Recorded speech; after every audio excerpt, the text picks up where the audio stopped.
नमस्कार, मैं सीपी ब्रह्मा। देश का एजुकेशन हब राजस्थान का कोटा शहर मेडिकल इंजीनियरिंग कॉलेज के लिए पूरे देश में प्रसिद्ध है। कोटा हर साल हजारों लाखों बच्चों का भविष्य बनाता है। अगर कहें कि कोटा शहर में हर तरफ सिर्फ और सिर्फ पढ़ाई और पढ़ाई नज़र आती है। यहाँ कोचिंग, वहाँ कोचिंग, हर सड़क पर कोचिंग और किताबों में खोया देश का भविष्य। आप कह सकते हैं कि मेडिकल और इंजीनियरिंग की टॉप कॉलेज में प्रवेश का रास्ता इसी कोटा शहर की गलियों और सड़कों से निकलता है। कोटा आने वाले लाखों छात्रों में से कुछ अपने सपनों की उड़ान पूरा करते हैं और कुछ सपनों की उड़ान को मेडिकल इंजीनियरिंग से इतर अपनी मंजिल को नई दिशा में मोड़ लेते हैं। लेकिन कुछ उड़ानें बीच रास्ते में ही हार मान लेती है। लक्ष्य में बदलाव करने के बजाय तनाव का आवरण और अबोध आयु में ही अपना जीवन समाप्त कर लेते हैं। हर बच्चे का, माता पिता का सपना होता है उनका बच्चा डॉक्टर, आईआईटी कर, इंजीनियर बने। इसके लिए माता पिता अपनी मेहनत की कमाई का बड़ा हिस्सा लाखों रुपए फीस देकर कोटा पढ़ने भेजते हैं। देश की मेडिकल, आईआईटी की टॉप कॉलेजों में प्रवेश लेने की आकांक्षा पाली देश के हर कोने से लगभग 2 लाख बच्चे कोटा में प्रवेश परीक्षाओं की तैयारी के लिए आते हैं। औद्योगिक नगरी से शिक्षा की नगरी में बदल चुकी कोटा शहर के हर चौराहे, मुख्य रोड पर बड़े बड़े होर्डिंग्स बताते हैं, सपने दिखाते हैं कि आप अपनी मंजिल के करीब हैं क्योंकि आप कोटा में हैं। नीट, आईआईटी की परीक्षा में टॉप 10 में कम से कम 5 छात्र कोटा से होते हैं और इन्हीं टॉपर्स के होर्डिंग से सपने दिखाए जाते हैं और दिखाए जा रहे हैं। छात्र अपने आप को और माता पिता अपने बेटे को उन होर्डिंग्स पर देखने की तमन्ना पालने लगते हैं, सपने देखने लगते हैं। लेकिन भविष्य संवारने वाले कोटा में अब छात्रों का दम घुटने लगा है। पढ़ाई में अव्वल आने का तनाव कुछ बच्चे झेल ही नहीं पाते और सुसाइड करने की ओर बढ़ जाते हैं। शैक्षणिक नगरी कोटा अब कोचिंग मंडी में तब्दील हो चुकी है। पिछले दिनों हुई 3 छात्रों की आत्महत्या ने कोटा को राष्ट्रीय स्तर पर सुर्खियों में ला दिया है। शिक्षा में ऊंची उड़ान भरने का सपना अब छात्रों को तनाव देने भी लगा है। एक अनुमान के मुताबिक कोटा में कोचिंग का जो सालाना टर्नओवर है वह लगभग 2000 करोड़ का हो चुका है। राज्य सरकार 100 करोड़ रुपए के करीब कोचिंग संस्थानों से टैक्स भी वसूल रही है। लेकिन कोटा का एक सच भयावह है। बड़ी संख्या उन छात्रों की भी है जो परीक्षाओं में असफल हो जाते हैं। इनमें से कुछ असफलताओं को बर्दाश्त नहीं कर पाते और कुछ असफलताओं के तनाव में इस तरह टूट जाते हैं कि आत्महत्या जैसा कदम उठाने से भी नहीं चूकते। जब राहुल गांधी की भारत जोड़ो यात्रा कोटा शहर से निकल रही थी और राहुल गांधी देश के कोने कोने से आए होनहार बच्चों से बात कर रहे थे, 12 दिसंबर को कोटा में 3 बच्चों ने सुसाइड कर लिया था। कोटा में छात्रों की सुसाइड के आंकड़ों पर अगर नज़र डाली जाए तो 2011 में 6 बच्चों ने सुसाइड कर लिया था और दिसंबर 2022 में यह आंकड़ा 160 पहुंच गया है। 2022 दिसंबर तक इस साल 20 छात्र आत्महत्या कर चुके हैं। अगर हम देश भर में छात्रों की बढ़ती आत्महत्या के आंकड़ों पर नजर डालें, एनसीआरबी के आंकड़ों के अनुसार साल 2021 में देश भर में सबसे ज़्यादा सुसाइड 1834 महाराष्ट्र में हुए। साल 2020 में देश में कुल 12,526 छात्रों की मौत आत्महत्या से हुई। यह संख्या 2021 में 13,089 हो गई। एनसीआरबी की 2021 की रिपोर्ट के मुताबिक इनमें से 864 बच्चे ऐसे थे जिन्होंने परीक्षा के डर से सुसाइड कर लिया। इन सभी बच्चों की उम्र 18 साल से कम थी और कोटा में जिन बच्चों ने सुसाइड किया उनकी आयु भी 17, 18 और 19 वर्ष थी।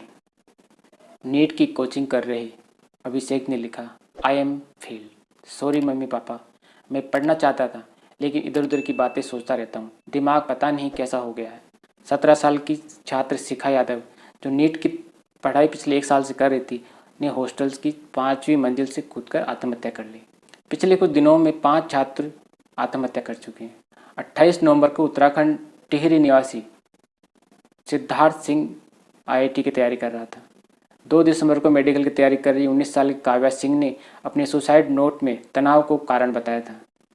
12 दिसंबर को शिवपुरी मध्य प्रदेश के आईआईटी छात्र 17 वर्षीय प्रणव ने जहर खाकर आत्महत्या कर ली। बिहार निवासी उज्जवल व अंकुश एक ही हॉस्टल में रहते थे। दोनों ने 12 दिसंबर को फांसी लगा ली।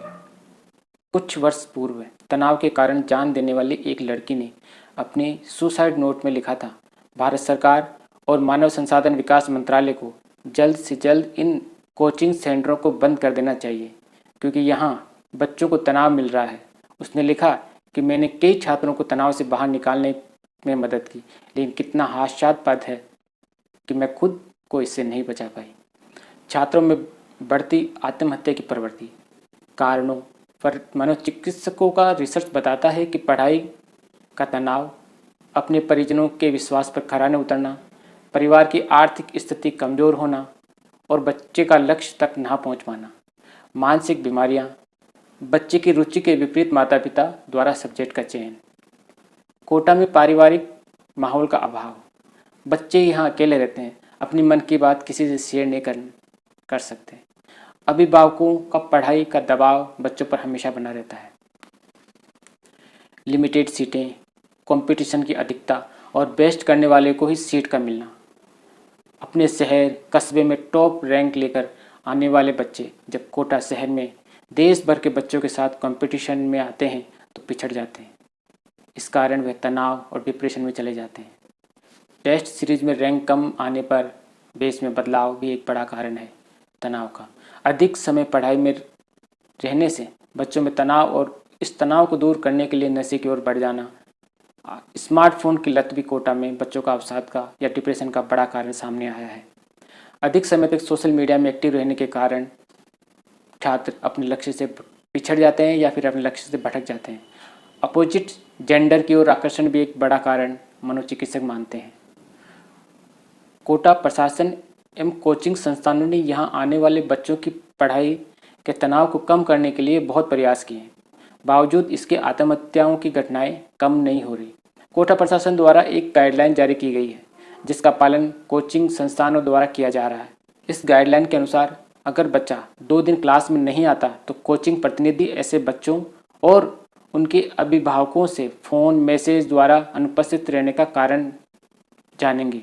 कोटा प्रशासन द्वारा कोचिंग संस्थानों की निगरानी के लिए एक समिति का गठन किया गया है, जिसमें अध्यक्ष collector Kota, police SP Kota, उपाध्यक्ष, प्रमुख कोचिंग संस्थानों के प्रतिनिधि, स्टूडेंट, अभिभावक प्रतिनिधि, महिला अधिकारिता विभाग अधिकारी, 2 एनजीओ और 2 मनोचिकित्सक इसमें शामिल किए गए हैं।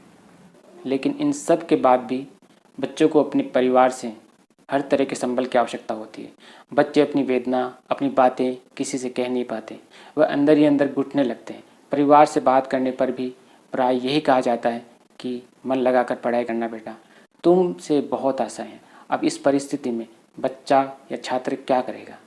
वह फिर से पढ़ने लगता है, लेकिन उसे कुछ याद नहीं रहता। कोचिंग में भी वह अपने दोस्तों से पिछड़ने लगता है। तनाव में आकर एकांत की तलाश में जुट जाता है या तलाश करता है, जहाँ उसे इस परिस्थिति में सिर्फ परिवार से सांत्वना चाहिए, परिवार का सहारा चाहिए, पर उसको परिवार ने उससे लगी उम्मीदें नजर आने लगती है कि मन लगाकर पढ़ाई करना बेटा, हम सबको तुमसे बहुत आशा है। माता पिता को भी चाहिए अपने बच्चे को इस बात के लिए तैयार रखना और बच्चे को भी इस बात का एहसास करवाते रहना चाहिए कि कोटा के अलावा भी ज़िंदगी है। माता पिता को भी समझना चाहिए कि अगर आपको बच्चे से आशाएं हैं तो फिर बच्चे को भी आपसे बहुत आशाएं हैं कि उसके रास्ते उसको खुद तय करने दें। अगर आपको वीडियो पसंद आए तो लाइक, शेयर और सब्सक्राइब ज़रूर करें। धन्यवाद। मिलते हैं नए वीडियो में।